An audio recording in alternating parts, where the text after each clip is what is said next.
არ ვიცი ეს ბუღალტერი რატო შევიტენე, მაგრამ გავაგზავნებ მოყოლას. კარგი ამბავი ისაა, რომ ძალიან კარგი ტექსტია, რომელიც დაიდო, შეჯერებული ვერსია. რამდენმა პოლიტიკურ ჯგუფმა არ ვიცი, მაგრამ 7 ვერსია იყო რეზოლუციის და 7-ვე კარგი იყო. განსხვავება იყო პატარ-პატარა დეტალებში და ტონალობაში. ალდეს ვერსია, რომლის წევრები ჩვენ ვართ, იყო ალბათ ყველაზე მკაცრი და IPP-ის ვერსია იყო ყველაზე მოზომილი და შედარებით დიპლომატიურიანი დაწერილი. ჯამში ყველა მართლა კარგი იყო. ყველა არ ვიცი, ორი არ წამიკითხავს იმ ხუთის გადაკითხვა, გადახედვა მოვასწარი და ყველა კარგი იყო. ნებისმიერი შეეძლო მიიღო ხვალ. ეხლა რაც დაიდო შეჯერებული ვერსია არის მე რაც წავიკითხე ყოველ შემთხვევაში იმ ხუთიდან ყველაფერი არის შეგინ ჩაყრილი. ანუ თუ კი რამე რომელიმეში იყო ისეთი უნიკალური ჩანაწერი, ამაში მოხდა ყველაფერი, რაც კარგია, ანუ არაფერი არ მოაკლეს, პირიქით შეავსეს ამ ვერსიებით ერთმანეთს. თავისთავად იცო 7 პოლიტიკური ჯგუფი წერს რეზოლუცია საქართველოზე, აჩვენებს რამდენად მნიშვნელოვანი ამბავია, რამდენად ყურადღებას გვაქცევენ, მოდი ესე ვთქვათ, აქედან, რომ არ დაეზარათ, უკიდურესი მემარცხენებიდან დაწყებული, უკიდურესი მემარჯვენებიდან დამთავრებული ყველა მაზრი გამოთქვა საქართველოზე. რაც ჯამში კარგია. გვიყურებენ და ის მნიშვნელოვანია. შეხვედრებსაც შეეხება პროტესტის ამბავი აინტერესებთ და ბუნებრივია რომ აქვთ კითხვა რა განწყობა არის ხალხში და რამდენად გადაწყვეტილი აქვს ამ ხალხს ვინც ქუჩაში გამოდის და აპროტესტებს რომ გააგრძელოს ბრძოლა დავიღალე და ვეღარ იმას ვეღარ თარგმნი. ჩვენ რაც გვაინტერესებდა იყო ის რომ ამ რეზოლუციაში რამდენად არ გაპარულიყო თუნდაც ერთი ფრაზა ისეთი რომელსაც ჩაავლობდნენ მე რეკოცები და გამოიყენებდნენ საკუთარი პროპაგანდისთვის და იყო თითქმის ყველა დრაფტში იყო ეგეთი რაღაცა, ანუ ყველგან მეტწილად მოხსენებული არიან როგორც Georgian authorities ან illegitimate Georgian dream government ან რაღაც ეგეთი, მაგრამ სადღაც იმის გამო რომ საკმაოდ დიდი ტექსტია იყო ხოლმე გაპარული რაღაცეები. ეხლა ამ ბოლო ვერსიაში რაც ვნახეთ ერთი გადახედვით არ ჩანს, სადმე რამე გაპარული იყოს, მეტიც ირაკლი ყობახიძე საერთოდ ტიტულატურა წაუშალეს. ანუ ტექსტში ამდენჯერმე შეხვდა და უბრალოდ მიიქცემა რომ უბრალოდ ირაკლი ყობახიძეს ეძახიან.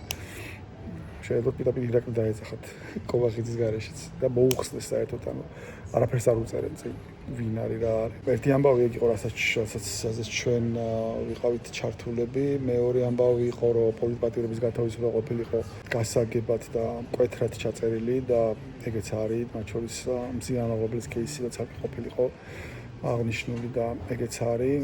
მესამე ამბავი, რაზეც ჩვენ ველაპარაკებოდით და რეზოლუციაშიც მოხდა, იყო ის, რომ ევროპარლამენტის რეზოლუციები კარგია, ანუ ევროპარლამენტი ერთ-ერთი მნიშვნელოვანი პოლიტიკური ინსტიტუტია ევროკავშირის შიგნით, მაგრამ პრობლემები არის აღმასრულებელ ნაწილში და ეს იციან აქაც და ამაზე ქონდა ჩვენ ყურადღება გამახვილებული, რომ იქეთ ხარეს ევროკომისია და ევროპული საბჭო ბევრად ეფექტურები უნდა იყვნენ. ევროპულ საბჭოზე რაღაც საკითხებში პრობლემა არის, მაგალითად სანქციებთან მიმართებაში კონსენსუსია საჭირო და პირდაპირ ამბობენ რომ სლოვაკები და უნგრელები უშლიან ამას ხელს.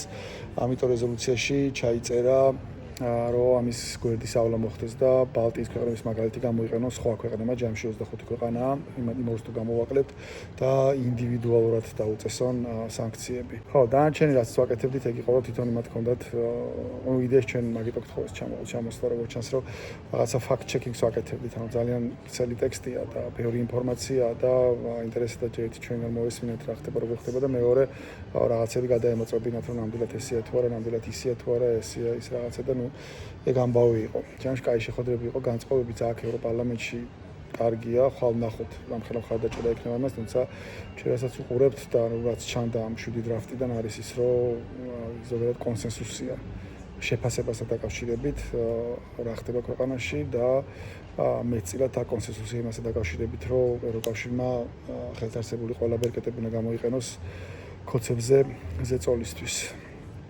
ხო, რავით, რამდენი დღე ეს იყო. პრესკონფერენციაზე იმედმა დადო ქადი, ცარიელ დარბაზში ჩაატარეს პრესკონფერენცია.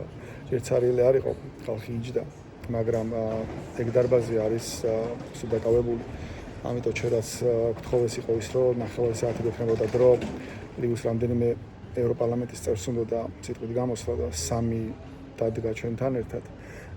კიდე იყო ორი მსურველი, მაგრამ ფიზიკურად დროში ვეღარ ვასწრებდით და ამიტომ გთხოვეს, რომ აქ უბრალოდ პრესკოპი გავაკეთოთ, იქ სპეციალურად მოწყობილი არის ეს ოთახი მაგისტრის რამდენიმე კამერა და ძალიან ბევრი თარჯიმანი გიღებს და ამას ლაივს უშვებენ და თარგმანი გადის და ისე და ეს სამოკეთეს სივრცე მაგისტრის არის. და მე ცალკე ოთახში იყო უკვე Q&A 1 საათიანი. ხო, ამიტომ იყო რომ ის ხალხი ვინც Q&A-ს ესწრებოდა, ის ხალხი მან და რაღაც 1-2 იჯდა, მაგრამ ძირითადი ნაწილი არ იყო. ხო, ეგ იყო ეგ ამბავი, ცარიელი მას ჩაატარეს. ხვალ თბილისის დროით 3 საათზე დაიწყება ევროპარლამენტში ამ რეზოლუციის განხილვა. ჩვენ რა განსაზღვრა გვაქვს ახლა არის ის, რომ მაინც და მაინც რამე სერიოზულობას ამ რეზოლუციაში არ უნდა ველოდოთ.